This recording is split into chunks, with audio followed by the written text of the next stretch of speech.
what's up guys? So in this video guys ay i-review natin ulit itong 99 bitcoins mga kaibigan. So na-feature na natin to dati. At ngayon guys medyo patapos na yung kanilang PC dahil nasa medyo final stage na ito, no? Pero pwede pa rin nyo ito bilhin. So itong 99 bitcoin guys, as far as I know, it is seen already in a lot of news agency guys. Ito na Cointelegraph, Cryptonomist at marami pang iba na feature na to, so napakadami, no? So itong 99 bitcoin guys is yung subukan niya guys na talunin yung bitcoin. Okay, kasi learn to earn yung ginagawa nila dito guys, no? Learning all about cryptocurrency, no? At in-integrate nyo to guys sa BRC20. Kumbaga learn to earn model naman siya guys, no? So kakaiba to. Okay, so yung learning bitcoin token na ito, which is sinatawag na 99 bitcoins. Okay, meron silang platform kung saan pwede yung mga public mag-learn all about cryptocurrency. At nasa loob ito ng BRC20 powered platform. Okay, at itong 99 bitcoins token guys, yan, learn to earn platform. So napakabago na itong terminology na ito, no? At meron din sila dito mga crypto trading signals, BRC20 tools and education, interactive crypto learning, token reward, Bitcoin halving app. Okay, at napakadami pang iba mga kaibigan.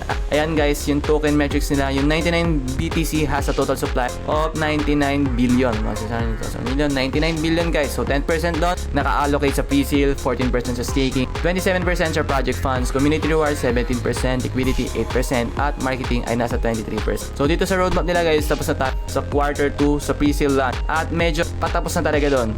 Hindi pa naman totally tapos na, pero patapos na, no? So sa quarter 3 2024, ito yung next step, which is yung pre-sale claim, no? Pag natapos yung pre-sale guys, pwede nyo na i-claim yung inyong tokens na nabili doon sa pre-sale. At syempre ila-launch na yon sa mga decentralized exchanges na kung saan mas makakabili yung broader public, lalo na for example in-release siya sa Binance. So mas marami yung buying power na pwedeng bumili ng token na yun dahil in-open up siya sa mas malaking market. Pero kung bibili kayo ngayon pre-sale, mas mura pa siya. At kapag in-open up siya sa public na mas malaking market, tataas yung presyo niya. So magbe-benefit kayo kasi sa pre-sale pa lamang na hindi pa available masyado sa mga tao, nakabili na kayo, syempre tataas yung value niya, no? At etong quarter 4 DX launch price, DX launch pala sa quarter 3 2024. I'm sorry, decentralized exchanges lang pala yan, katulad ng mga Uniswap at katulad ng mga PancakeSwap. Pero sa quarter 4 2024 pa pala i-release sa mga centralized exchanges mismo, no? Katulad ng Binance lang. Okay, so yan, learn to optimization, crypto trading signal release, at marami pa silang gagawin. So nasa quarter 2 pa rin tayo mga kaibigan, pero patapos sa quarter 2 ng 2024 dahil palapit na ang quarter 3 ng 2024. Kaya ano pang hinihintay nyo mga kaibigan? You should as early as possible. If you want guys, you can already buy their token. 99 BTC ang tawag is worth $0.0011.